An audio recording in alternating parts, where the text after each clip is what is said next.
Hi, everybody, and welcome to the Food Safety Outreach Project Roundtable webinar. Appreciate everybody making time to join us today. We have some great lineup of presentations. We have 14 projects that are going to be discussed in sort of a rapid fire fashion. We have done this in the Northeast region a couple of times just to highlight a wide range of projects in a pretty short period of time for folks in a webinar format. We're delighted to be able to go a little bit broader in our scope with this particular webinar, and hopefully this becomes a pattern for the future. We are taking on a bit of responsibility for trying to support more national communication of projects that are underway and also project outputs. And so this webinar is one of the first attempts at doing that in a wider scale. To that end, I would like to ask Keith Schneider to say a few words. Keith is the lead of the second award for the Southern Center for Regional Coordination, and is also the Southern Center has a role of lead coordination nationally for the various regional centers. Keith? Yeah, thanks, Chris. Again, welcome everyone.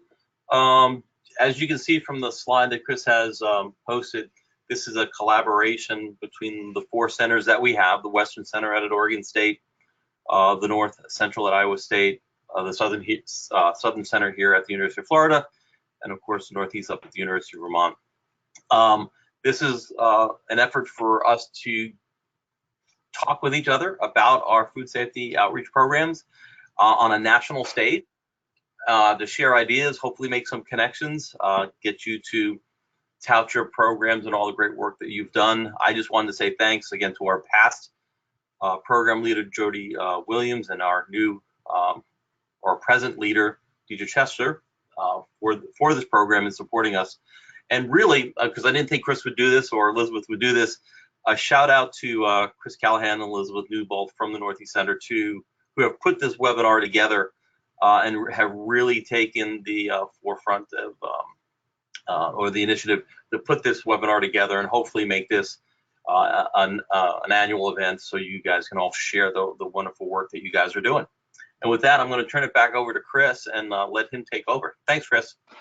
Thanks very much, Keith. And I should say that all of the real work that is involved in pulling this webinar together was done by Elizabeth Newbold. I'm literally just subbing in for the day and flipping slides. So she deserves all the credit for pulling this together in the organization.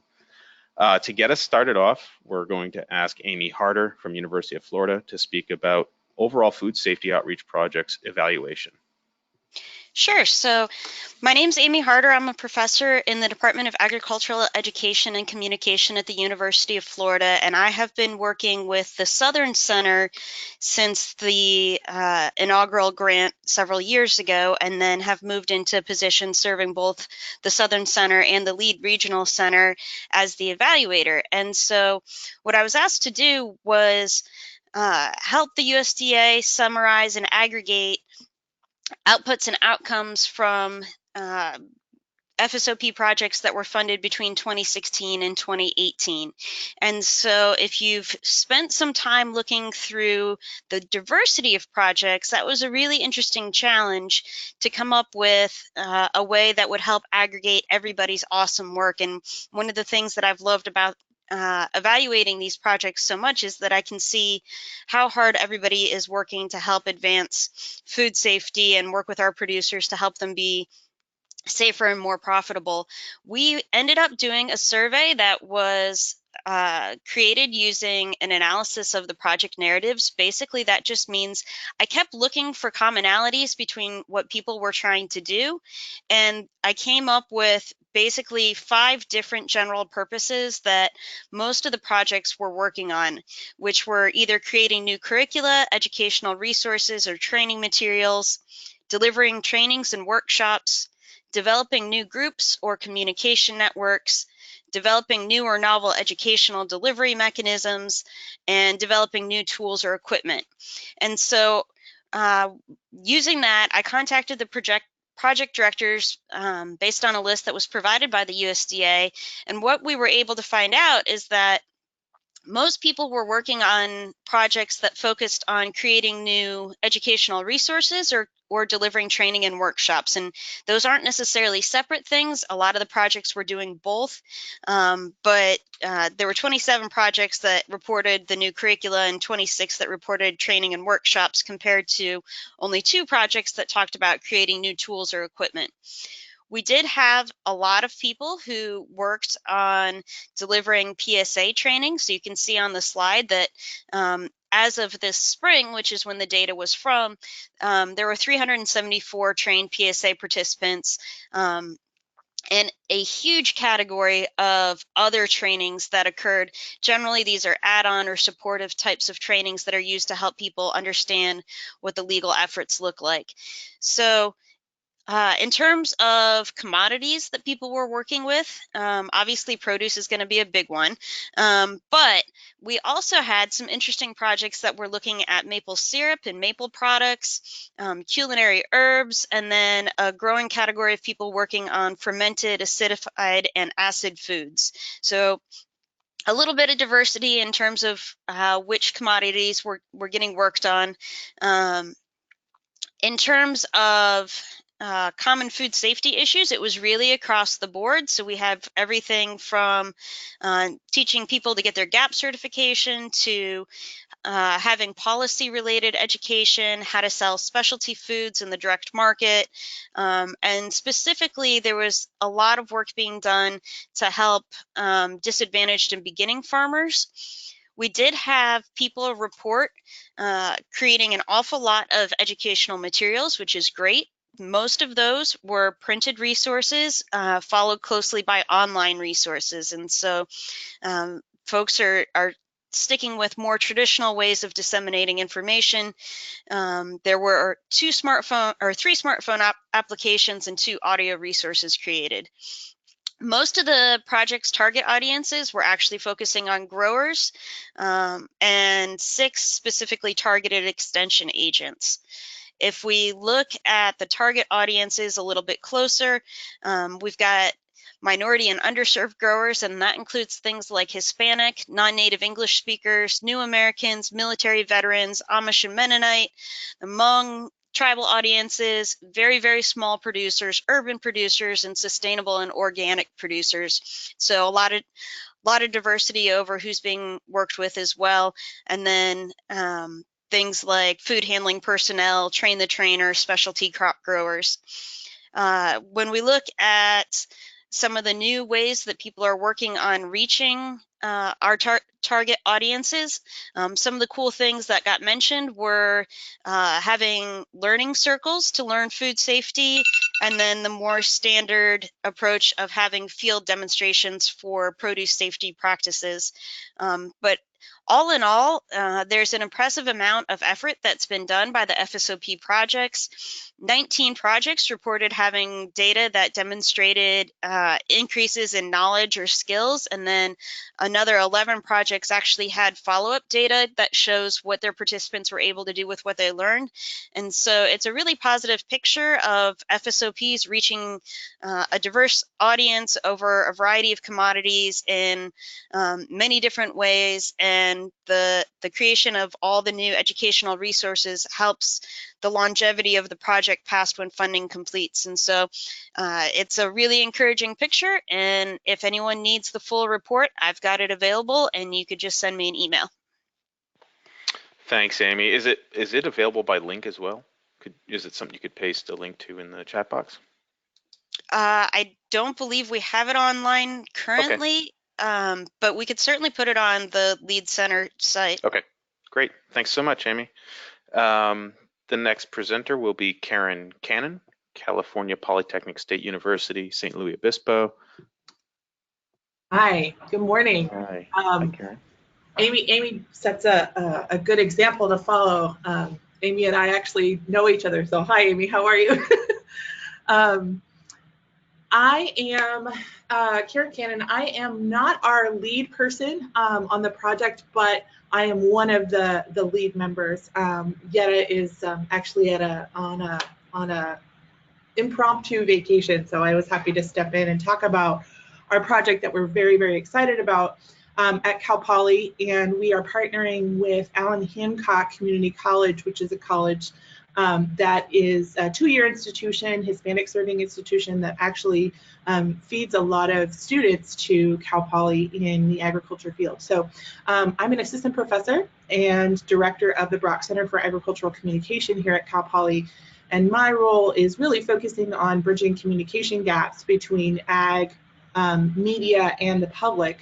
So my professional academic background focuses on food safety and communication.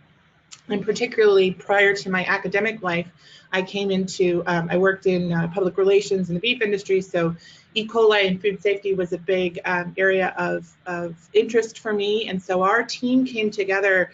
We are truly interdisciplinary, and we're pretty proud of that. Our areas have blended well together, and we're actually all involved in an effort at creating a new food safety minor here at Cal Poly. So this project sort of came at the same time as those conversations were starting. So to talk about our project, we are the leafy greens leader here in California, and as you may have been reminded recently, leafy greens really present a specific challenge when it comes to food safety and pathogen contamination.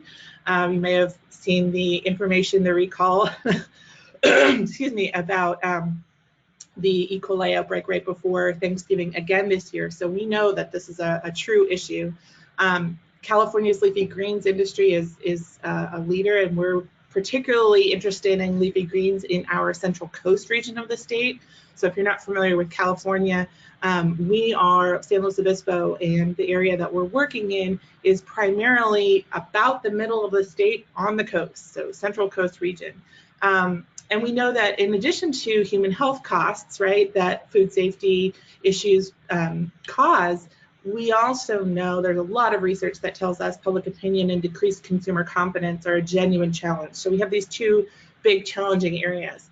So knowing that, and knowing that the FSMA legislation is kicking in this coming year, for small and very small USDA designated growers of leafy greens, we know also that this group tends to run into challenges when it comes to complying with legislation, things like the amount of money or time or other resources that they can contribute to the very complicated, legislation and the training process and those types of things, in addition to language issues and complexity of understanding complicated regulations. We know that this population in the Santa Maria Valley, just south of Cal Poly, this is a population that needs some assistance.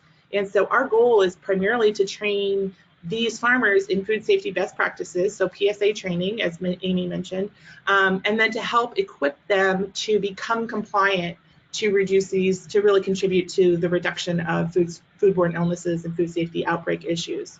One of the key things that Cal Poly is focused on, we have a learn by doing tradition and philosophy here, and Allen Hancock also has a very hands-on focus, and so the involvement of students throughout the project is really key for us. We are not only educating, the graduates that, or the future graduates that will go into the industry, we want to do that in a way that gets them out of the classroom and involved in real projects and real world things. So it fits very well, this project fits very well.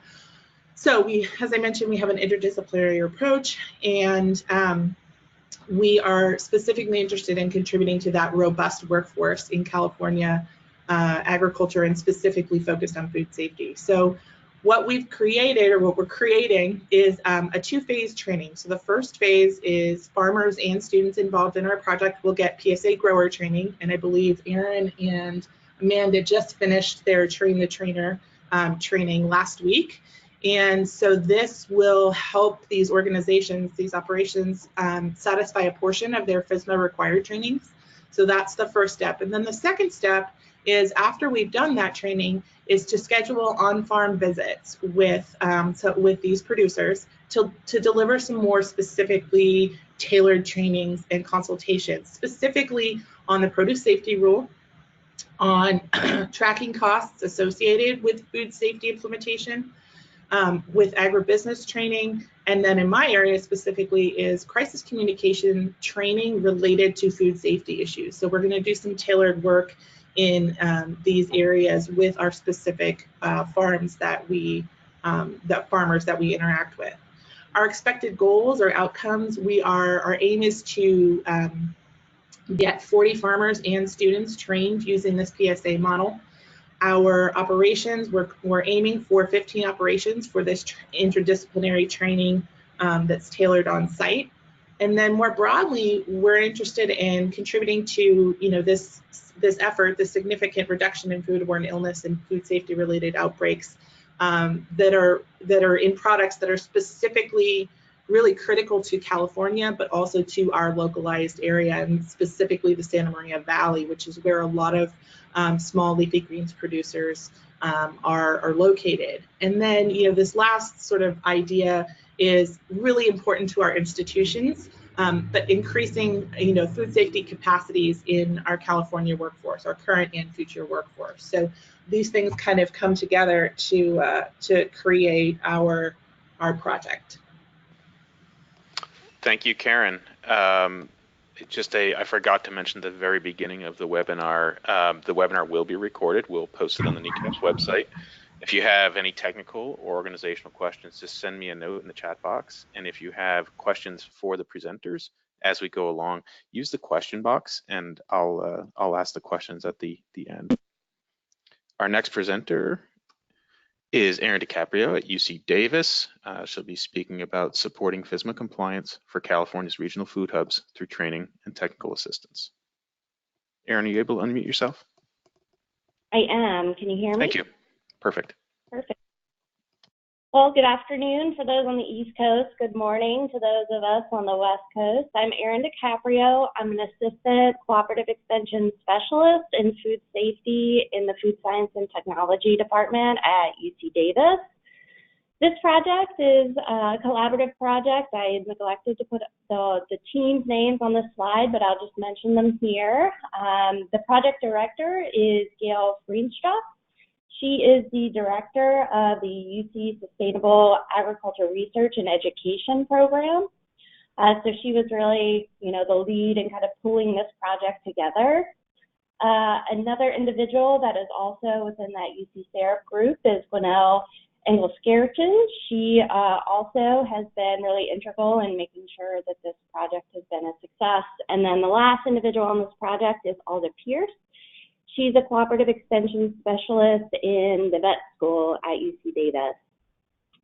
And so Gail and Gwinnell have actually been working with regional food hubs across California for several years.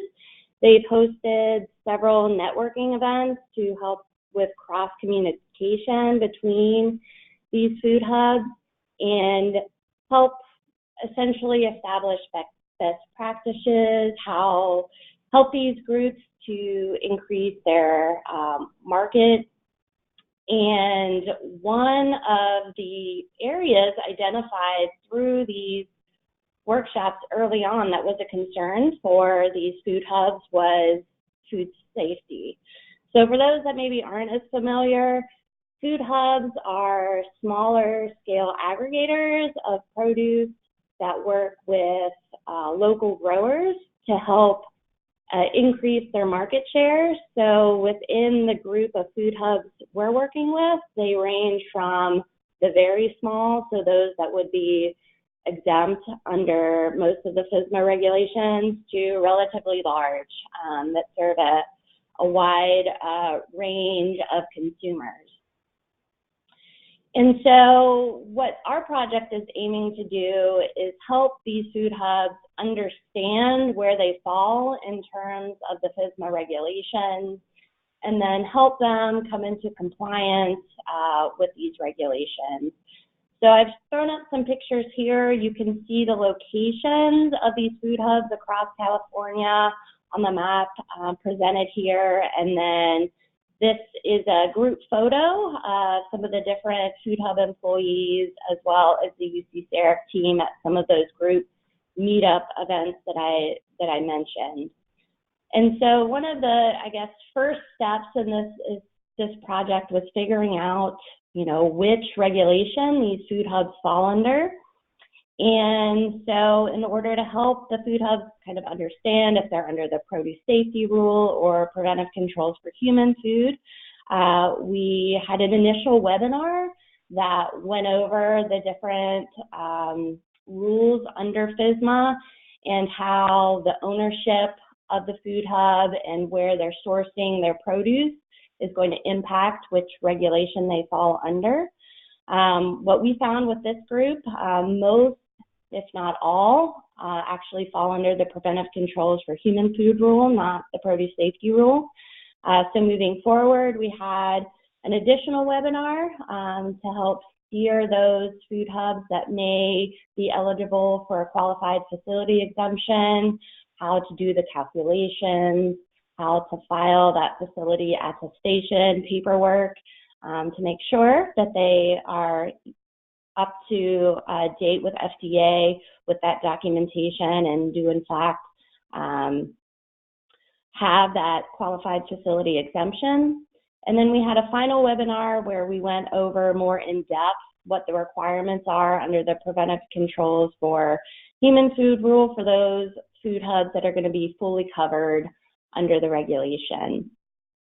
Following those webinars, we did offer a subsidized PCQI training for our food hub employees. So we opted to give the hybrid training. So the food hub employees took the bulk of the module for the curriculum online, and then we met one day in person to go through the breakout sessions. And I'm showing here some of the results for learning outcomes following that in-person one-day breakout session training. And overall, almost all of the individuals that attended the training did indicate that their knowledge of the preventive controls for human food increased following that training, which was very positive. In 2020, we have several site visits planned where we are going to go to these food hubs and verify their flow diagram and help them conduct a hazard analysis. Following those site visits, we're also going to be offering a review of completed food safety plans. So through some of our initial conversations, the food hubs really indicated the value of one-on-one technical assistance. So that was one of the major objectives of our project. So we're just starting some of those site visits, and through that process, we're also going to be generating a fact sheet that can help other food hubs with FSMA implementation. These operations are very diverse, so there's not a one-size-fits-all kind of model for how food hubs would implement preventive controls in their facility. So we're aiming to have that fact sheet come out at the end of this project, as well as a few different model food safety plans that are going to be pulled from the food safety plans that we're reviewing through this project. And so all of those materials following the completion of this project are going to be available through the NECAS clearinghouse. And another kind of exciting piece of news, we put in a proposal to host a half-day workshop at the National Good Food Network Conference, which is occurring March 10 to 13th. So we'll be able to have more of a national reach as part of this project. So in that half-day workshop, we're going to be asking national food hubs attending that meeting to bring the pieces that they have of their food safety plan, and we'll be kind of walking through and workshopping those food safety plans at that meeting. Thank you, Erin. The next presenter will be Kara Fravor with the National Young Farmers Coalition. Topic is Produce Safety Spring Training, engaging beginning farmers with timely and practical guidance to build a community of food safety practitioners. Kara? You may need to unmute yourself. I'll do it. Hi. Now we can hear you. Thanks. Thanks. Yeah, I kept clicking, but it wasn't working. So hi, I'm Kara Fravor. I'm the Business Services Director for the National Young Farmers Coalition. This is a review of an FSOP project that has been hopefully funded for 2019 and beyond, but we haven't actually, begun it yet. So it's interesting to hear this great review of projects that are finished and in the works, and also the things kind of coming down the pipeline. So we work with, this project is working closely with a team at the National Farmers Union, and they're kind of our co-collaborators on this. And in this project, we are building on the work that we've done in the past few years with the Local Food Safety Collaborative, and we're trying to further address the ways that beginning farmers are still kind of lacking in the tangible, real resources they need to improve food safety on farm. And in this project, our approach will be to conduct 4 yearly regional food safety tours, which will include a whole suite of educational opportunities, including PSA, full-day PSA grower trainings, but also some workshops that kind of dive down into the things that we feel and hear farmers really want to learn more about in order to actually implement practices. So deeper dive workshops about record keeping and training and managing workers around food safety, what farmers need to know before they even begin farming or before they purchase land, because we work with beginning farmers and farmers who are very, very young often, or quite young often. Sometimes they are in their apprentice stages and not quite ready to buy a farm, but I think understanding enough about food safety before that purchase can be really helpful. We have done a lot of workshops around wash station design and considerations in that realm, and those tend to be quite popular. And I think we have the flexibility to work with our chapters around the country to dive a little deeper into any of the issues that they feel they are sort of struggling with on farm and want to know a little bit more about. Then, as one of the other options within these tours, we can do group walkthroughs that are based loosely on sort of on-farm readiness reviews, just sort of a technical assistance walkthrough to assess what's working and what needs improvement on farm, and to address questions as they kind of are coming up in that walkthrough. We've done a number of these in the last year. These group walkthroughs, which I think can allow space for people to ask questions about their operation, even if they don't want you to come over and send and to kind of answer and do some group problem solving around some of the particular problems that come up. We are also offering these walkthroughs one-on-one for people who don't sort of want to showcase what they're up to. This project also involves an interactive online food safety plan writing course that will have a cohort of farmers around the country kind of working together to write a farm food safety plan, and then some curated online resources. And our approach here is just that we want resources that are tailored to beginning farmers and are really tailored to voluntary compliance. A lot of the growers in our network are qualified exempt from FSMA, are selling direct market, and so they're not necessarily being asked to go through a gaps audit, but we do find that they're pretty excited and interested and passionate about food safety and understand that that's part of running a viable operation. And so they want to find good information, but not all of the information out there is geared towards their sizes or their methods. This also allows for some level of peer learning and peer sharing, which lots of data suggests is really the way people learn best. And we're really looking at some tangible and specific outcomes, really helping people work through the how of food safety, how you improve surfaces in your washing and packing space, or how you train workers so that they can really make a great food safety culture on farm. There's a fair amount of this that's integrating food safety with business planning. So how you aren't just kind of duplicating work or making more work in the record keeping steps, but how you are kind of dovetailing food safety requirements in with the other requirements that you have as a farm. And then we see ourselves, hopefully, this might sound a little, hopefully not super egotistical to say, but because we are, we're non-regulatory, we are a team of folks with farming, with, produce farming experience. We are a farmer-led, chapter-led organization.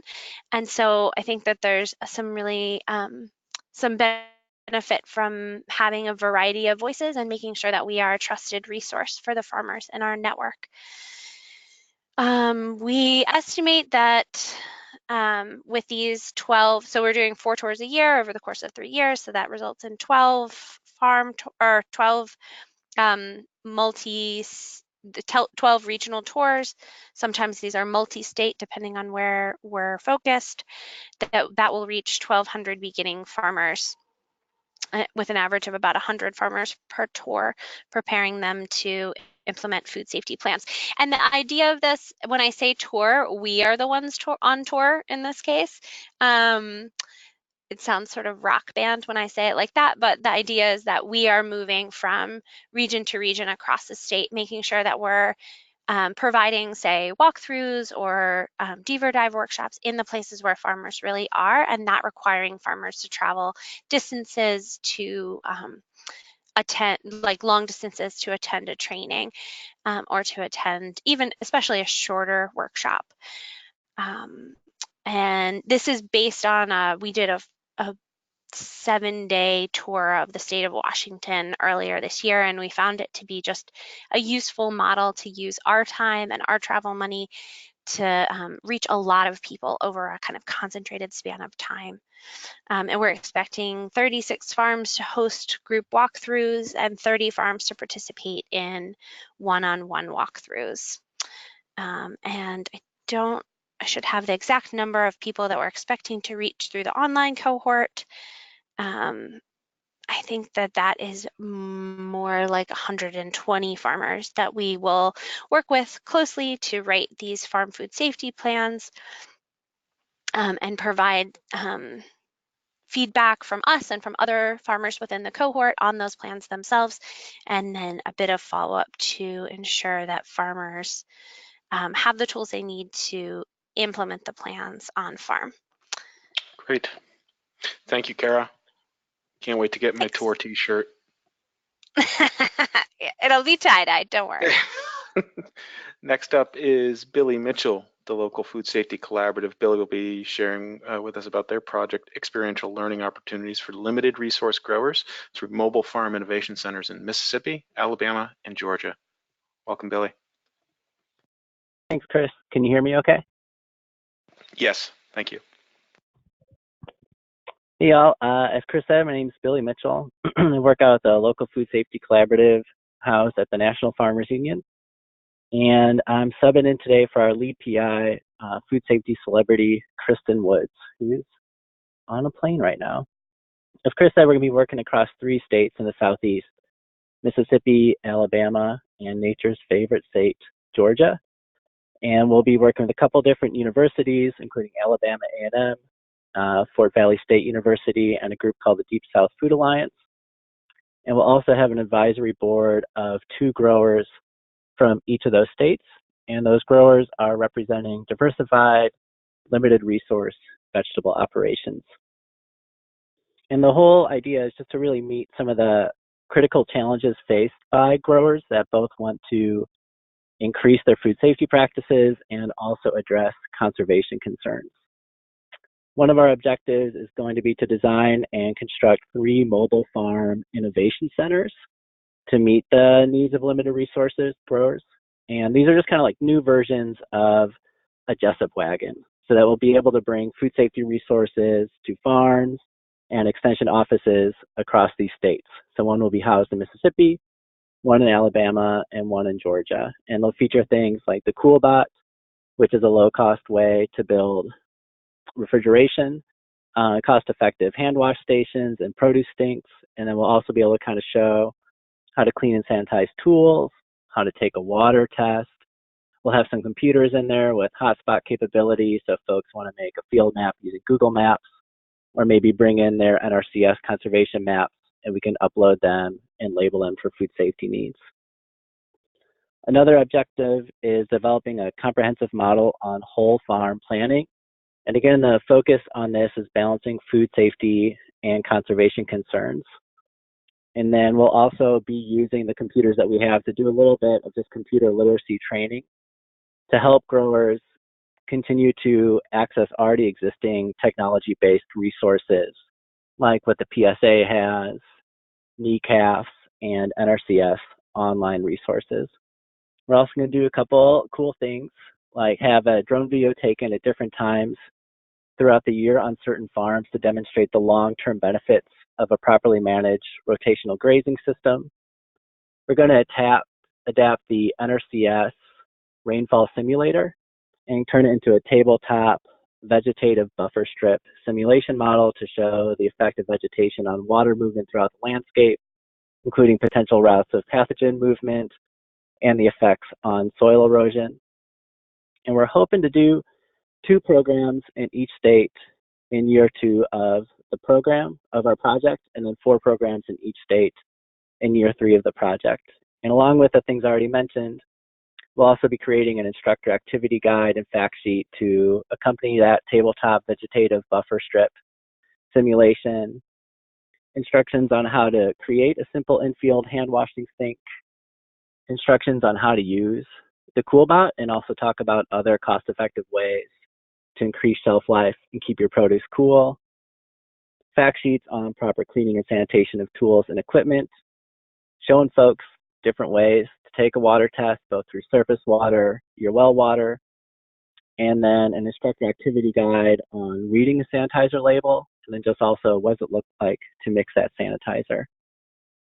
And then we'll do a little paperwork so we can keep doing this passion work. That means evaluating the program using formative assessment, process evaluation, pre and post surveys, and post-event impact assessments. And that's all I got, Chris.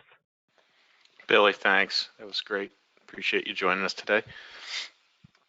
And just a reminder for those either joining since I last said this or who may have missed it, if you have questions for the presenters, put them in the question box. I'll assign them to the presenters as we go, and we should be able to regroup on those at the end. Our next presenter is Heather Bryant from University of New Hampshire Cooperative Extension. Heather will be presenting on a project entitled Assisting Maple Syrup Producers to Comply with the Preventive Controls for Human Foods Rule of FSMA. Can you hear me okay, Chris? Yes. Thanks, Heather. Great. So I worked on this project with 2 colleagues, Mary Choate and Ann Hamilton, also with UNH Cooperative Extension. We also partnered with our New Hampshire Department of Agriculture and the New Hampshire Department of Health and Human Services because they also regulate maple syrup.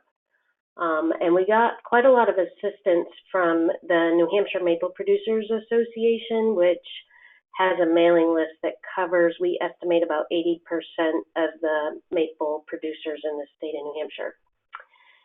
So the reason we chose this issue is because we were finding in one-on-one conversations with maple producers that they really were having trouble understanding where they fell under FSMA.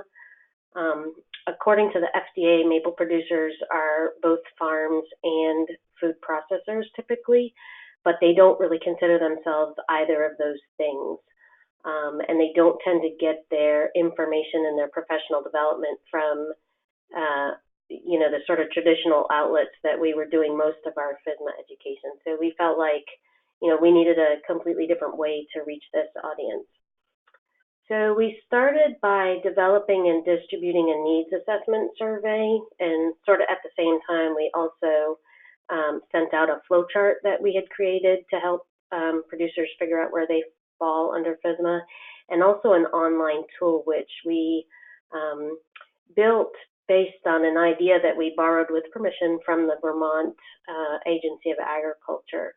and that asks producers a series of questions, and based on their answers, helps them figure out where they fall under the rule. And then based on the information that we got back from the needs assessment survey and some regulatory assessment that we had to do after we found out what the needs were, we developed a 2-part workshop, which we ran in 2 different locations. The first part was an in-class workshop where we went over who's covered and who isn't, how to register your business, how to tell whether your products are low-risk activity food combinations or not. We also looked at CGMPs and the New Hampshire state regulations that apply to maple. And then part 2 was a tour of a sugar house that was sort of ahead of the curve in terms of coming into compliance with the preventive controls rule. So in terms of results and outcomes, as of November 22nd of this year, the online tool has been used 484 times. We got 31 participants at the 2 workshop series, and 69% of them rated the workshops very useful or will use immediately. And then we also did a phone survey 6 months after the workshop was over, and we got about a 65% response rate on the survey, and 100% of those respondents said they were confident they knew where they fell under FSMA and what they needed to do. 60% reported making changes in their operations based on what they learned, and the majority, not all, but the majority of those changes that they cited come under the category of sanitary design. So for example, some folks reported rearranging the way they have things set up in the sugar house to make it easier to clean and to create less harborage for pests. And then the other 40% of the folks we talked to said they made no changes, either because the course reinforced their understanding that they were in compliance in producing a safe product, or because they're planning retirement. So with that, I'll give it back to you, Chris. Thanks, Heather. Neat project. Really appreciate that work. The next presentation is from Kaylee Fiorezel from Community Alliance with Family Farmers. The topic is continuing food safety outreach and education for local food systems in California. Thanks, Chris. Yeah. Like you said, my name is Kaylee. I am the Senior Manager for Farmer Services here at CAF, or Community Alliance with Family Farmers. CAF is a statewide nonprofit based in California that's been around for over 40 years, and we help support farmers with a variety of different on-the-ground programs and policy advocacy. We have programs that help farmers develop their marketing and business plans, a climate smart farming program that works with farmers to do applied research on ecological practices, and then food safety TA, just to name a few. So to dive into this FSOP project that we are currently in the midst of and are going to wrap up by August of next year, I wanted to briefly mention that, like, the problem statement and why we felt that there was a need for this work and for providing mainly small and minority farmers in California and a lot of direct market farmers with specific food safety technical assistance is that there are over 16,000 farms in the state of California with under $500,000 in sales that need to be in compliance with FSMA that are fully covered. And then there's another 2,300 that are qualified exempt based on, I believe that was NAS data most recently. So there's a lot of need here in the state, and specifically for farmers that others have mentioned earlier on this webinar that don't have as much access to resources and maybe are selling a lot at farmers markets or through other direct market methods and are not as in the loop on traditional, selling to wholesale markets and whatnot. So they're really getting caught up to speed on food safety on a rapid pace. So CAF has been fortunate to be working with farmers throughout the state on food safety for over a decade, and this FSOP project just continued to build on that work. We had a number of different methods and activities within the project, but the 3 main ones were providing technical assistance at workshops, and that slide should say and in one-on-one. And then the second one was webinars, and then the third is our partner farm program.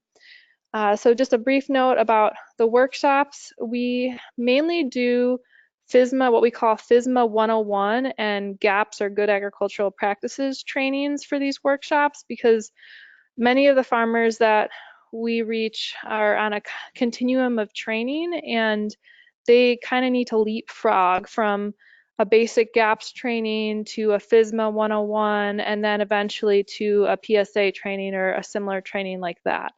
So we're just trying to help them take small steps through the food safety continuum and work their way towards improving their food safety practices on their farm. And then for the webinars, we've been fortunate to partner with the California Department of Food and Agriculture and their FSMA inspection team to co-present on a webinar, and then we'll be doing another one in March with them, which is great to have that nonprofit and regulatory partnership to be able to get folks on a webinar and where farmers feel maybe a little bit more comfortable, where they have a little bit of anonymity of asking questions directly to the regulators and us helping facilitate that process. And then lastly, the Partner Farm program is a program where if farmers go through some or all of what I just talked about with workshops, or calling us for one-on-one assistance, or emailing me, or we go out to farms and do one-on-one assistance, and or they listen to webinars and they still just need a lot more support, we have 5 farms right now in the Partner Farm program, and that involves over a year partnership with us and 2 site visits. One initially where we do a walk around of the farm and a really in-depth visit where we create like a unique action plan for that farm of where are they at their starting point for food safety, what's their end goal, what are all the little steps in the middle of how they're going to get there.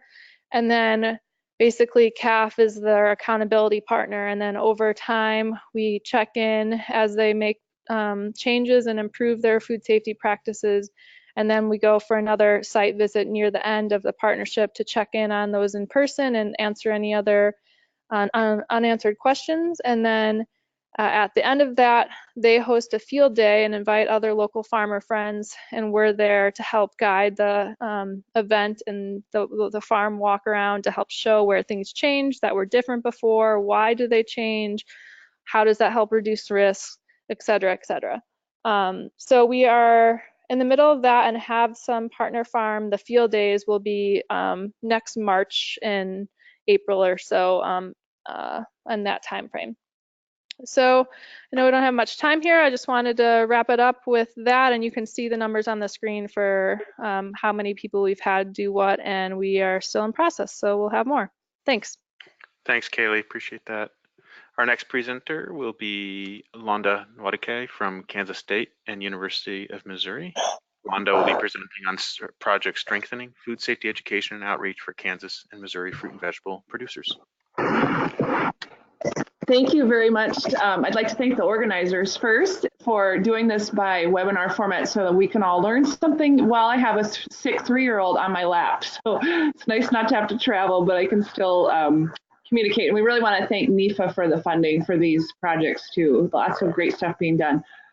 So we actually got a project in 2016, which we just completed. And then based on the results of that 2016 project, we developed another project that was just funded in 2019. So in our 2016 project, we first looked at just comparing effectiveness of classroom training versus on-farm training. And we did that primarily through on-farm assessments. And it's not the on-farm readiness review, but we developed a quantitative scoring system to look at the different aspects of the produce safety rule and what farmers were actually doing. And it's also very interesting finding out, what farmers say they're doing. And then when you go to their farm and actually evaluate, you can see what they're actually doing, not just what they say they're doing. So, and that was interesting. And so we did farm assessments before and after the trainings to see which trainings were the most effective. And our numbers are pretty small, so it's hard to get much statistical significance, but and we had one farm that had like a 57% improvement. So so that kind of skews the results. But that was really helpful for us just to see, like I said, really to see what farmers are doing in the farm was really helpful. So that was the first aspect of our 2016 project. And then we also developed an app. Through our project, I noticed the first presenter talked about there was 3 apps developed. So we were one of those apps. The URL is listed there at the towards the bottom of the slide, so you can look it up. And we're actually, based on that app, we decided to develop another app actually through our CAP funds, but that's still in process. So anyway, we'll report on that another time. But so the app helps with traceability, basically, to help generating a traceability QR code. The third part of our 2016 project was providing free water testing.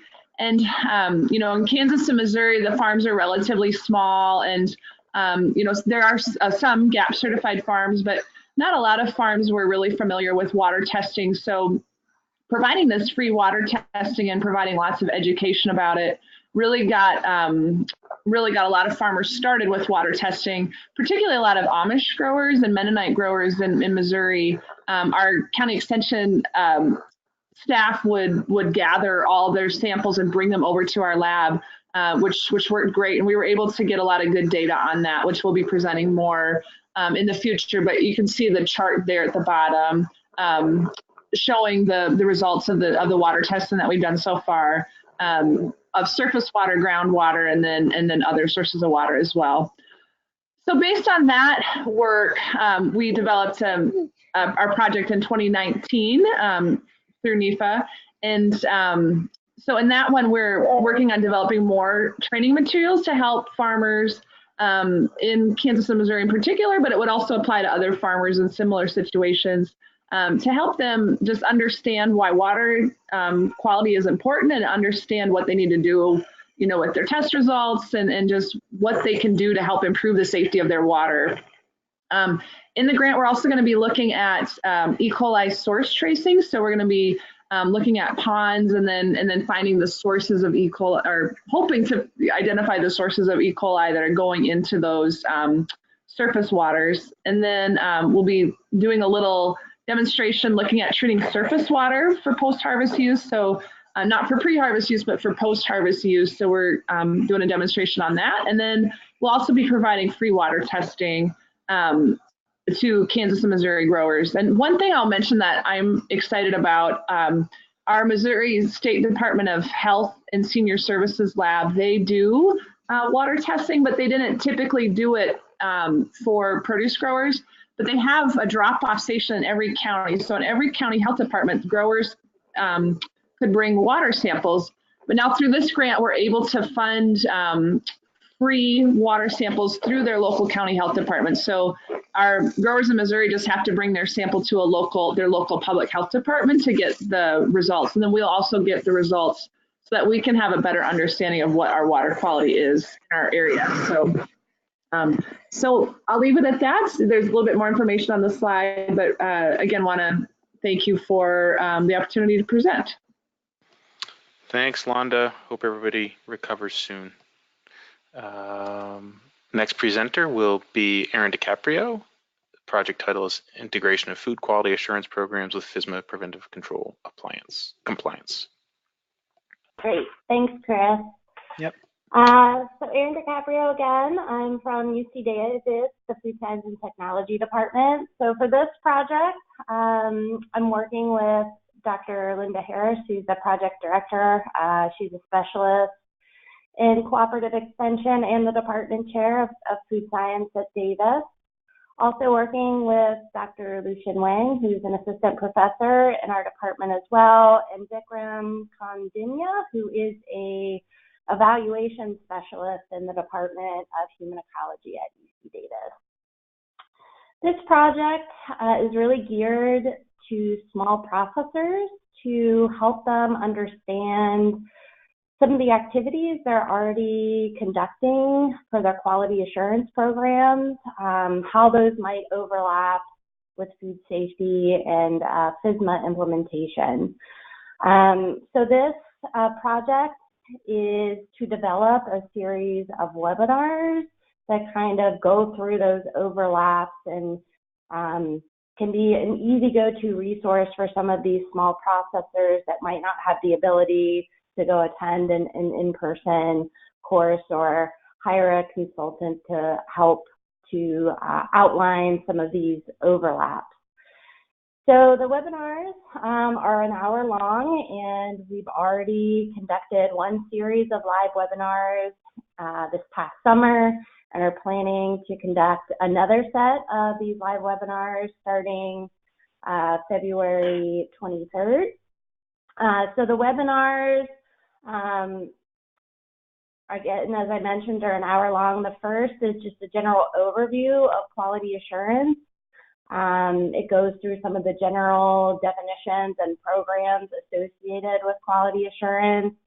It emphasizes the personnel that are required to conduct a robust quality assurance program, just to help kind of set the framework for the following webinars. The second webinar focuses on microbiological testing and sampling. So here on this slide, you can see just a piece of that presentation outlining the limitations of sampling plans. You know, so I think there's a lot of misunderstanding of how to interpret micro test results, and if your product is negative for a specific pathogen test, that shouldn't be the only assurance that you have that your product is safe. So we try and emphasize that through that particular webinar. We follow the microbiological sampling and testing webinar with environmental monitoring. We've received numerous questions from small processors related to environmental monitoring. So this 1 hour webinar goes through the basics of what you need to be considering when you're setting up an environmental monitoring plan, what types of products it's useful for, and the types that, you know, having an environmental monitoring plan might not be as applicable for. And then our final webinar goes through the tools for quality control. And one of the major points of emphasis here is trying to get processors to understand if they are collecting data, they can look at that data and help to do trend analysis, figure out when they might have issues in their facility or their process, and that this data that they're collecting could not only be used to ensure their product quality, but it might also be something that can be folded into their food safety program. These webinars are being recorded. We are going to upload those recorded webinars to the clearinghouse again at the completion of the project. Following the webinars, we're sending a follow-up survey to all the participants to assess learning outcomes through retrospective pre and then post-test. We're also sending the recorded webinar and slides to a cohort of small processors to get their feedback on the content, see if there's any areas where we might want to improve or other areas of emphasis. And then we're also piloting the webinars in our undergraduate food quality assurance program to get the student feedback as well on the content and the delivery methods for the webinars. So with that, I thank you, and I'll turn it back over to Chris. Thanks so much, Erin. Appreciate that. Our next presenter is Samuel Alkane at Cornell University. Samuel will be presenting on the National Dairy Food Safety Coaching Workshop. Thanks for the introduction, Chris. Yeah, hi everyone, I'm Sam Alkane. I'm an assistant professor at Cornell University with a 50-50 split between research and extension. I joined Cornell in the summer of 2016, right, as all the FSPCA training material was coming out.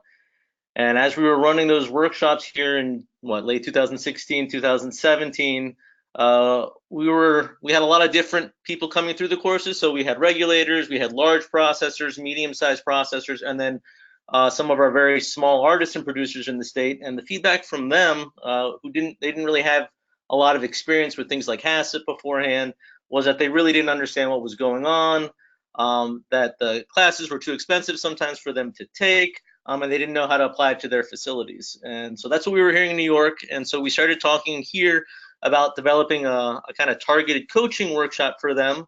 But then through some engagements with some other organizations, I don't know if everyone is familiar with the National Dairy Council.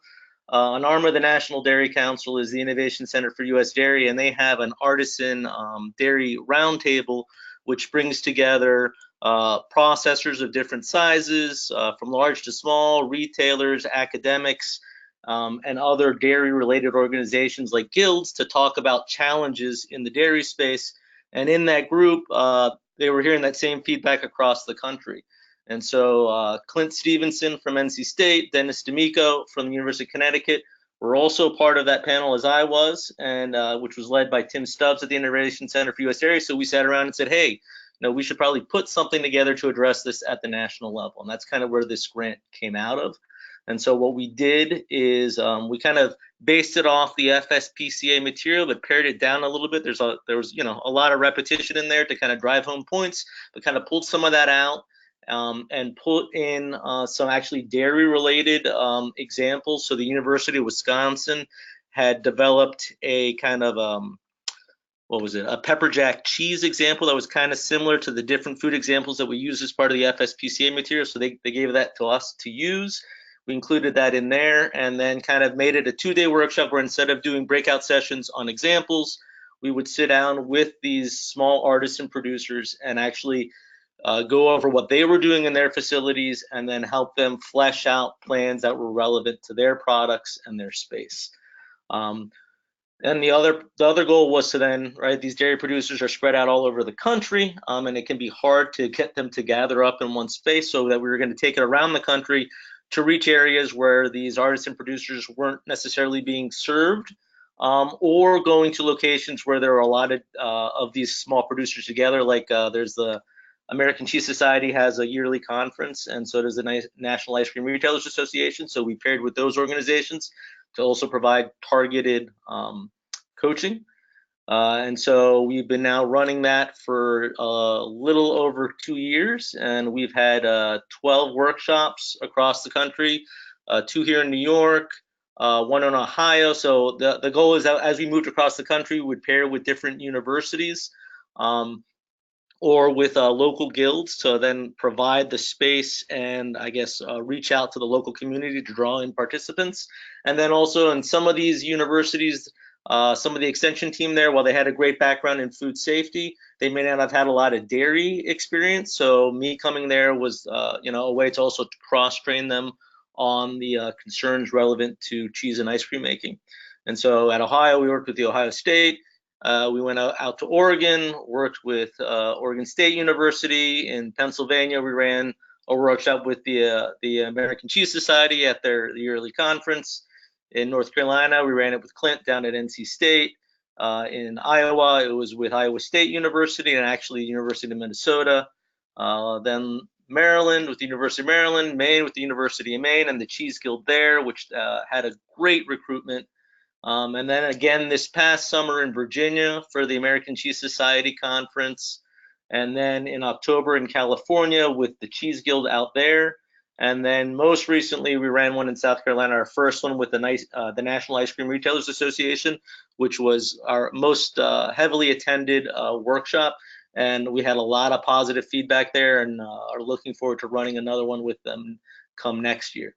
Our workshops are targeted to be around 5 to 20 participants with at least 2 to 4 coaches available to work through the room and help them work through their process. And so we've had over 200 participants. We've gotten very positive feedback. People have moved forward and made changes to their food safety plans. Interestingly, we've had a couple participants that have actually taken the course multiple times. It's typically someone who's gone to the 1-day course at one of our conference-based workshops, And then when we have a workshop in their area, the 2-day workshop, they come out and take that as well. And they said it just helped, re-explain and drive home the message. And then also a big piece for a lot of these small artists and producers is finding the time to actually sit down and write your food safety plan. And so with these breakout sessions, they're really given the time to sit down and work, and then discuss with each other about the different solutions everyone has come up with to problems they all have. Another thing with the accessibility of this course being only $49 compared to the price of a lot of the 2.5-day FSPCA courses is that we have a lot of people, a lot of small artisans with different backgrounds in food safety. So some people just starting off, some having been in the business for 20 years. And so it is a little bit an on-the-fly adjustment of the workshop to meet the various, backgrounds and basic food safety knowledge that the participants have. We do have that Clint Stevenson developed at NC State. We also have an online kind of basic dairy GMPs and concepts of food safety that we recommend that they take. It's available for free before they take the course. We have one specifically for cheese that Clint developed, and we just launched one this November for ice cream. And so that's available to the participants. And then on the back end, we also have a website now that's called the National Dairy Food Safety Coalition, which has the materials, the templates, and information on the workshops for people to follow up with after, as well as has a list of all the coaches that have participated with us across the country, so that if participants have deeper questions, that they can come back to us and ask them. And so we're looking forward to 2020 right around the corner.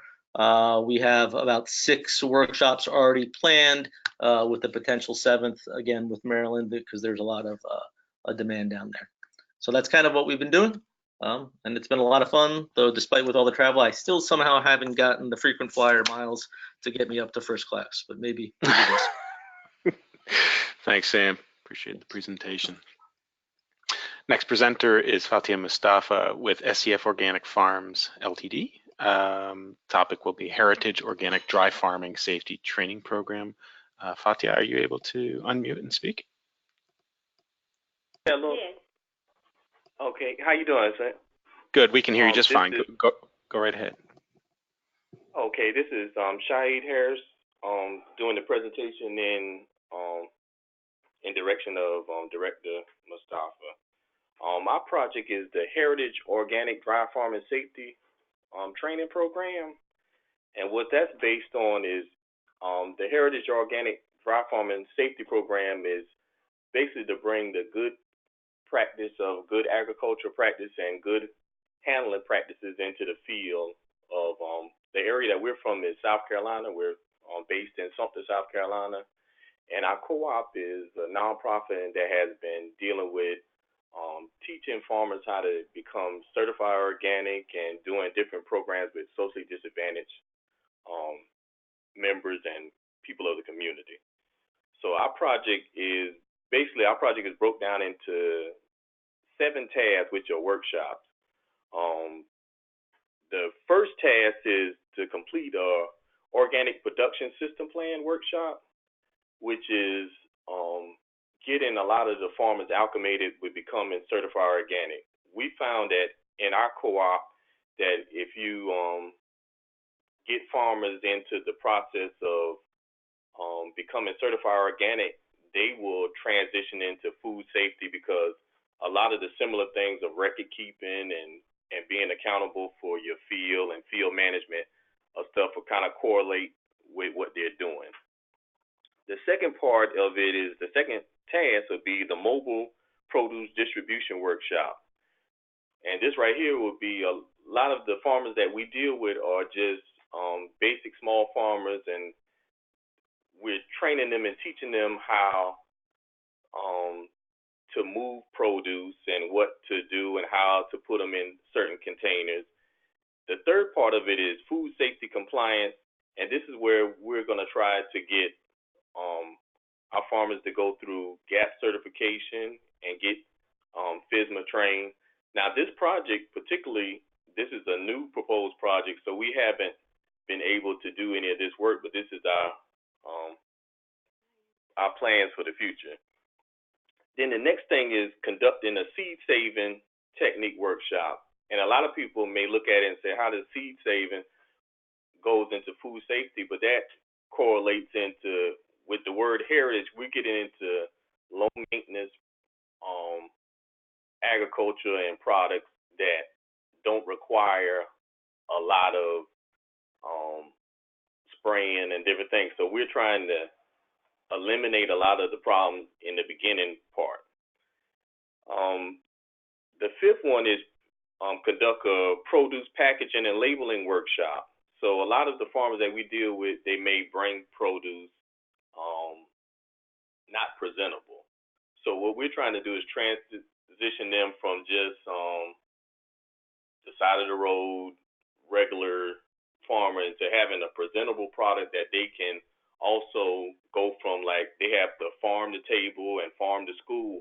If they want to transition and get on a larger scale and get their produce into stores and different avenues, they're going to have to actually go through these certifications to increase their business. The sixth task is the tool and supply identification. Our personal farm and the co-op site farm, when you go through organic certification, you're going through where they're checking your soil, they're checking your water, they're checking your land, they're checking how you're doing it. So this all ties into food safety, and a lot of the people have to know how to have their equipment clean, how to keep their basically cleanliness on a larger scale.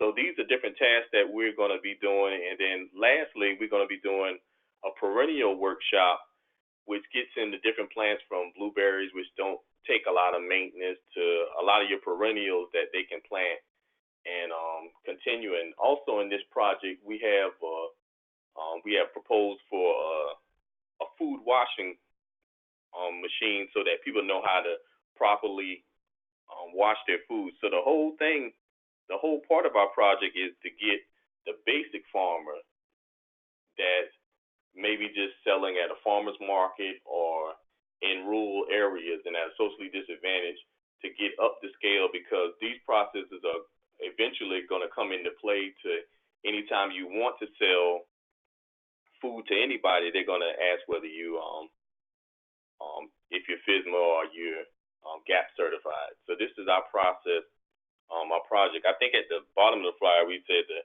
Heritage Organic Dry Farm and Training Program is currently active but is awaiting funding. So we began this project, and then I think that they're relocating to Kansas, so that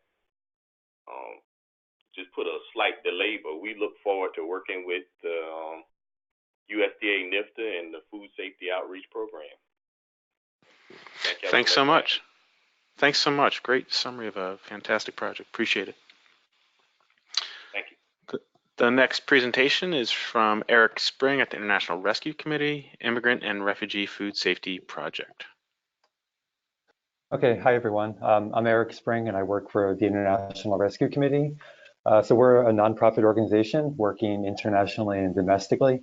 And here in the US, we work with resettling refugees throughout the United States, including supporting families with settling into the new home, enrolling their children in schools, registering them for any public benefits they qualify for, supporting them in finding employment, and then a number of wraparound services, including food security, which is what I work on. So I work in our Sacramento office where this project is based. We've been working with refugee farmers for over 5 years, engaging them in a farmer training program, and then teaching refugees to farm productively and commercially in California. So we had an initial 1-year pilot project that ended just this past August, and we received funding for an expanded 2-year project recently. I think we're in the same position as the last presenter, that we're still waiting for the funding to come through. So I'm going to talk about what we were able to do in our pilot project and where we're going from here. So what we've observed is that many of the farmers, including refugee and immigrant farmers in Sacramento, face many barriers to accessing food safety training in the US. Some of the main barriers I've listed here, including a lack of trainings available in people's first language, to very different literacy levels amongst the farmers, as well as being unfamiliar with the food system in the US and all the regulations pertaining to producing and selling produce. And while many of the people we work with were farming in their home country, the food system in the US is quite different, and the number of different regulations can be confusing and unclear, as we've heard. So what we aim to do is to create content that would help with better understanding of the food safety standards and guidelines. We started with conducting a needs assessment to see what areas of food safety farmers were not clear about or wanted more information about. And we also wanted to see what formats farmers preferred to receive new information and training. Most farmers did prefer to receive in-person training on another farmer's site so that they could learn from a practical hands-on approach. I think this was mentioned by other presenters as well. So the training curricula that we created was not meant to replace an in-person training, but it's rather to supplement this in-person training while also creating content that can be viewed later on and stand as a resource for individual farmers and for the community as well. So in addition to attending in-person trainings, which is mentioned, farmers also prefer to receive information and news through TV and through watching YouTube videos. And so this is what led us to create these videos. The videos that we developed were developed with a group of partners in the area, including Kaylee from CAF, who also presented on this webinar, and the University of California Cooperative Extension Small Farm Advisors. So together we developed the topics to cover in the videos and the script, and we made sure that it was technically accurate. And then we hired a local production team that made the actual videos. So we made sure to include farmers from the targeted audience in the video itself so that farmers could relate to the person that they were seeing in the video. And then the videos were also in the targeted audience's first language. So in the end, we created 2 videos, one on farmer health and hygiene in Arabic for Iraqi refugee farmers, and the other on use of compost and manure on the farm in Nepali for a group of Nepali refugee farmers. And the screenshot of both of those videos is shown on this slide. And then we also created a set of visual aids on chemical safety in Lu Mien for Mien strawberry farmers in Sacramento. And the visual aids were created rather than a video for this group, as this group of farmers had recently attended a few trainings on chemical safety. And so the focus for this topic was to find a way to reinforce the trainings and remind farmers of what they needed to do in order to comply with the regulations on use of chemicals, including safe storage and record keeping, amongst other things. So these posters were provided to them so they could be posted on their farms. An example of the one on record keeping is shown above the screenshot of those videos that are here. So as I mentioned, these videos and visual aids were done in conjunction with an in-person training. So we used the pre and post training questionnaire to measure any immediate knowledge gains. And while the trainings and videos help to improve some initial knowledge gains, I think in many cases we know that this can be very short-lived. So in this expanded project, which is just starting, is going to be for 2 years. And the next step is to create a full suite of modules covering all the major topics of food safety in the first year for each of the 3 groups of farmers that we're working with. And this will include topics such as the ones mentioned here: chemical use, farmer health and hygiene, and compost and manure use on the farm, as well as land use and animal access, equipment, tools, and buildings, and agricultural water use. And then in the second year, what we really want to focus on is on changing practice and behaviors, and to see how we can make longer term changes in these agricultural practices. So we'll be following a group of farmers from each of the groups to see if we can encourage longer term behavioral change and adoption of these best practices. So we look forward to working on this, and hopefully we can share more results with everyone at another webinar later on. Yeah, thank you. Thanks so much, Eric. Appreciate that. Our next presenter is Annalisa Holtberg from University of Minnesota Extension. She'll be presenting on expanding FSMA produce safety rural outreach to underserved, diversified fruit and vegetable farms in Minnesota.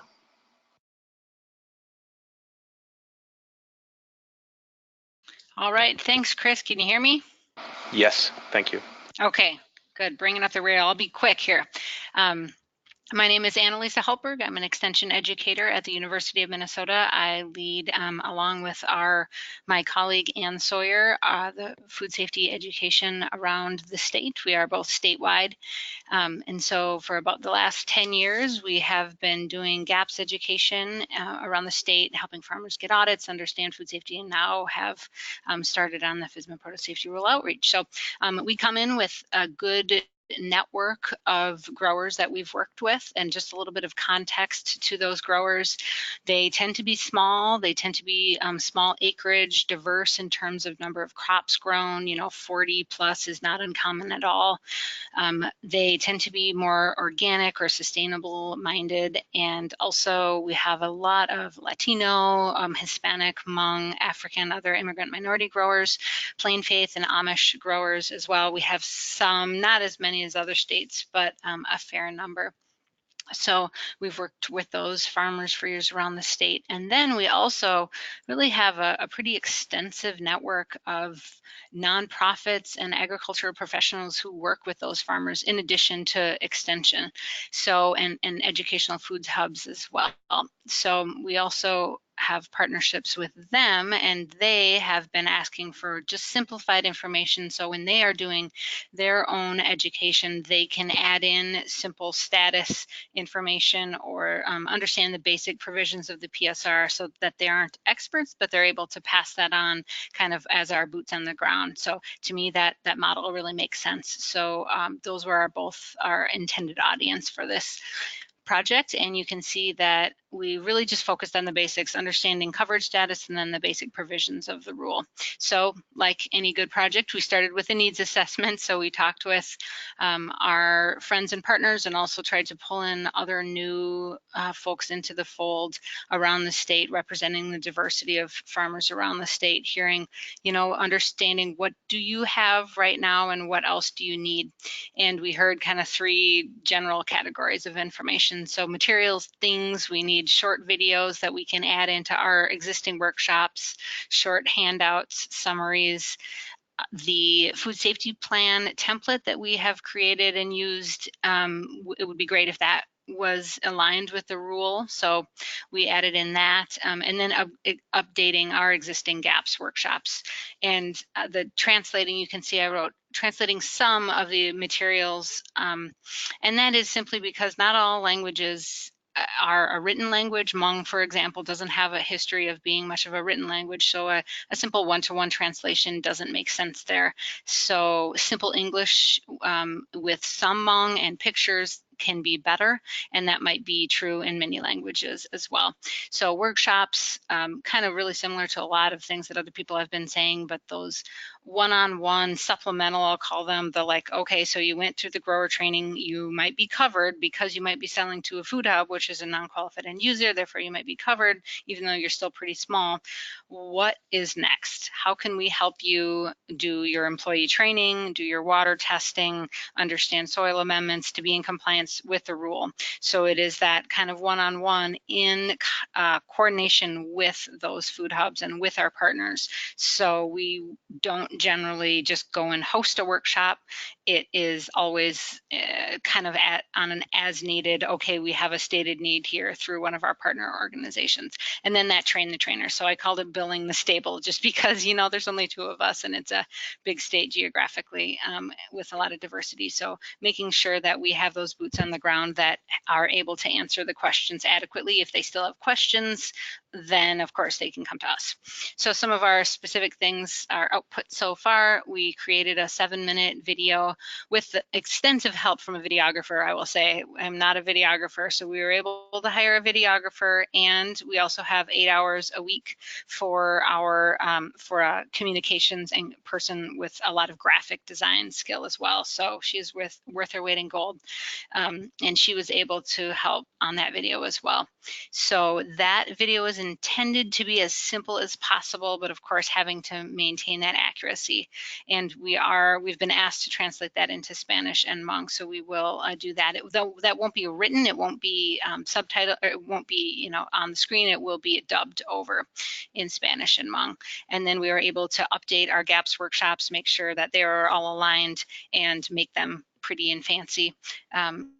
with the help of our graphics person as well. We made a new flow chart, a pictorial flow chart, not as many words on it, and updated the farm food safety plan to be in compliance with the rule. Now I know that there are other, PSA for example also has done that, so but we wanted to use our template as well for that. So we also have not done it yet, but would really like to create materials specifically for those distributors and buyers. I know that they interface a lot with our farmers, and so they have to not be forgotten about in this as well. So the workshops, we have hosted a handful for Latino, Hmong, and some other immigrant growers. So those were translated as necessary. We did one on gap audits. We brought in the auditor from the state, understanding of course that that's different than the produce safety rule, but that really is where their mind was for market access. So that's where we started. And then of course contrasting it and comparing it with PSR as we went, and then we did a how to write a food safety plan workshop that was actually a train the trainer as well, where we were able to provide training for extension educators as well while we did that. And then we did a coverage status workshop as well. So just working with those food hubs and those organizations and being able to go in and say, okay, let's just walk through and help you understand where your farm falls. So in the spring, we will pilot our beginning ones, which will be employee training and then biological soil amendments and water testing. So really focusing on that deeper dive as has been stated. We're also able to pay for a lead trainer from the Amish community to come up and help us do an Amish training, which will be our first Amish grower training. That'll be up in Northwest Minnesota in a couple of months. And then we will just continue to really create those materials specific to our partner organizations and answer their questions and do a webinar for them as well. That's it from me. Thanks, Annalisa. Appreciate the summary of the project. The next presenter is Adrian Card, Colorado State University Extension. The project is titled Colorado Produce Safety Collaborative Regionally Adapted Training and Outreach. Thank you, Chris. Last but not least here, thanks for keeping us moving along. Very pleased to be with everyone today. Thanks for having me. Our Colorado Produce Safety Collaborative is composed of Colorado State University, Rocky Mountain Farmers Union, Fort Lewis College, and very thankfully the Colorado Fruit and Vegetable Growers Association, who is the lead applicant on this project. And currently, we are caught in the in-between status of the NIFA relocation to Kansas City and have been active since September, but unfunded to date. No funds have been dispersed, so we're considering options to get project underway even without active federal funding. So that's exciting. And Colorado is a really diverse state. We are home of the Continental Divide, which creates a literal and metaphoric division in the state that creates very specific regional needs. And through that, we can look out and see the work that this Produce Safety Collaborative has done thus far. These folks are often or are trainers for the PSA training, PSR training. Through those trainings, we've seen that a very high number of, in evaluation summaries, a very high number of exempt farms. So Colorado is both very small farms and large farms. So through this continuum of learners, if you will, some have jumped in head first if their business activities are mission critical around food safety, which we know really all are. And others are, if we look at the diffusion of innovation types of curves, some are being very much the laggards and not really paying attention to this. So what we endeavor to do through this project is to meet all of those diverse learner needs and do so on a regionally appropriate basis, looking at Colorado as roughly 4 regions, looking at the Western Slope, Southwest Colorado, Northern Colorado, and Southeast Colorado as roughly the 4 regions with some spillover that we're going to cover. Talked about earlier, looking at growers trained in the produce safety rule, the PSA training. Of those, we're looking at also a very low adoption rate of food safety plans, only 43 that we can identify, 43% had written food safety plans as subsequent to those trainings or before. Other surveys that we put together, like in all these other projects that I've heard today, we did our due diligence, did surveys before, and constructed a proposal to really meet the demands that we saw emerging in those surveys. We heard in these surveys that they wanted regular updates on the produce safety rule, a farm-based compliance checklist, record-keeping templates, training materials for farm employees. And in terms of methodologies, educational methodologies, there's a blended version here of wanting both face-to-face, classroom-based videos. There's a demand for Spanish, and as growers often like, some on-farm workshops so we can really look at real-life examples. Those ranked as the top 3. Goals for this project are to address the continuum of learner awareness and knowledge, and do so like I said before, in a regionally appropriate way, increasing awareness, knowledge, and practice implementation and skills. And much like we heard before, I think it was Kara with the National Young Farmers Coalition, that this peer-to-peer learning has proven effective in other extension programs that we've done. And that through that, we're going to fold in a mentorship component to this. So we have those that are more experienced in food safety teaching those that are less experienced. So even though we're unfunded, we're rolling ahead. We are also to tap into what these regional specific needs are. We will form an advisory committee composed of growers, produce growers in these 4 regions of Colorado, float past them some of the project ideas we think are most needed, and get that feedback from them in terms of really what's needed on the ground and how we should proceed. We think that some of these advisory committee members will also be mentors to these beginning learners in produce food safety. So in 2020, we will hold 4 intro meetings to increase the understanding and the importance of food safety. We will offer webinars that show those updates on both FSMA and the produce safety rule.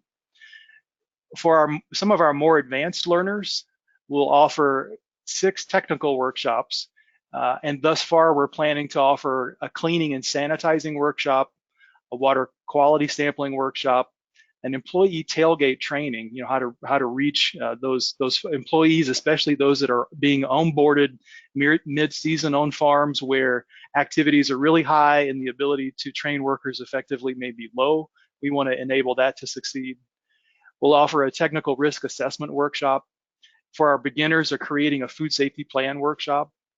And we know also that once learners have cracked the egg on food safety planning, a workshop is not, as a workshop participant, a larger workshop, maybe 20 or 30 people, that level of individual engagement is insufficient.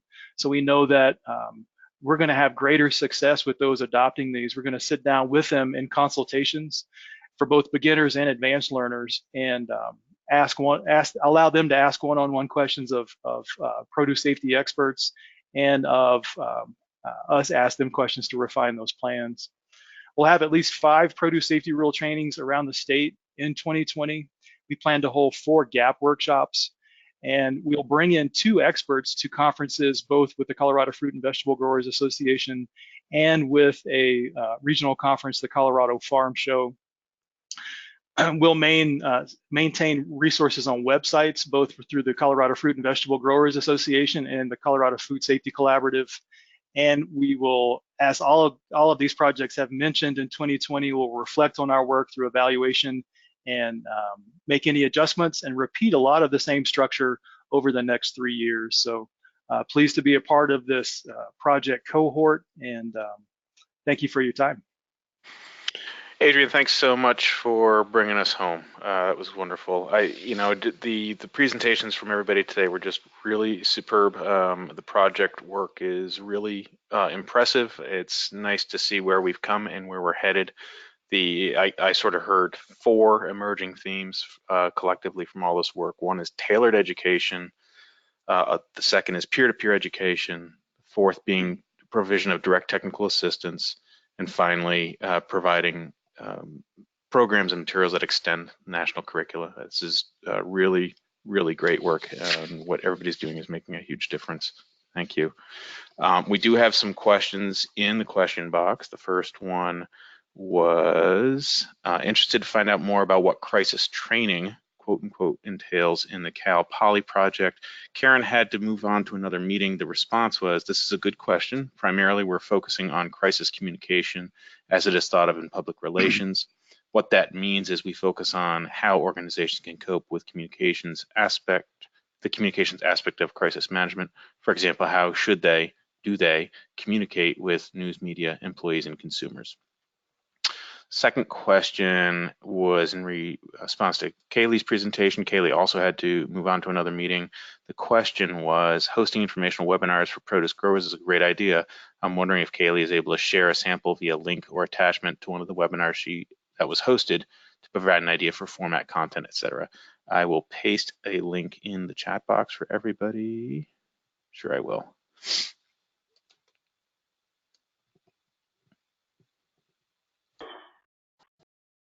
There's that. And the other question, there was a question about what Eric's project at International Rescue Committee, where that was based. It's Sacramento, California. So working with Sacramento area growers. And there was also a question about whether the videos from Eric's project are available online. They are, and it gives me a good excuse to highlight the NECAF's Clearinghouse, which is recently been transitioned into the National Food Safety Resource Clearinghouse, where many of the project outputs from the food safety outreach projects and other food safety related projects funded by other sources can have their outputs, the project outputs and materials linked, so that it's a one-stop shop for food safety related resources, both produce safety and preventive controls. And again, the intent here is not to duplicate the resources and have them posted in multiple places, but to have a place where people can discover these things and link to them on their home site.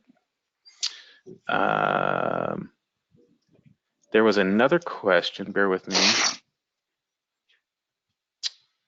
It was for Sam Alkane, do operations need to take the PCQI course before they take yours?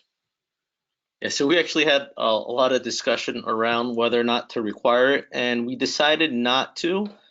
We strongly recommend that they take the course, but because a lot of the initial feedback that we were getting when we were planning was that they didn't have either the money to take the formal FSPCA course, we thought then, the base thing was to get, if they were looking for food safety education, to get them in the door and expose them that way, and then encourage them to take the course, the full FSPCA course afterwards.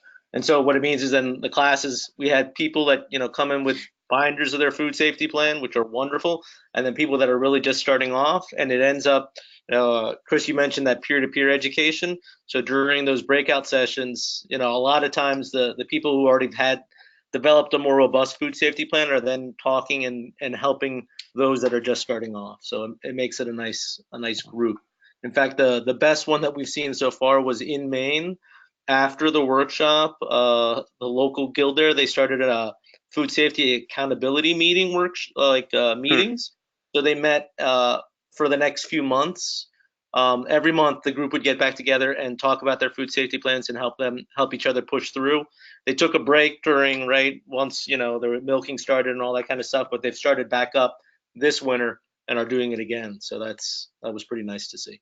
That's great. Thanks so much, Sam. The other, I think that's those were all the questions that were asked. If I missed one, shoot me a message in the chat box and to get me focused on it, and I'll bring it up. The other thing I wanted to mention is we will certainly plan to do this again. If you have an FSOP project that and just weren't able to prepare a slide for today's session, please do plan on joining us for the next time. Anybody who presented today, many of which are in the active but unfunded category, it's my sincere hope you'll get funding very shortly and can get moving on your projects more quickly. And we'd love to hear how things are going in the future in one of these roundtables again. The other thing is both all the regional centers and the lead regional center, lead regional coordination center are really interested in collecting some of the success stories and testimonials that you all have talked about today or alluded to, or will certainly achieve over the duration of your projects.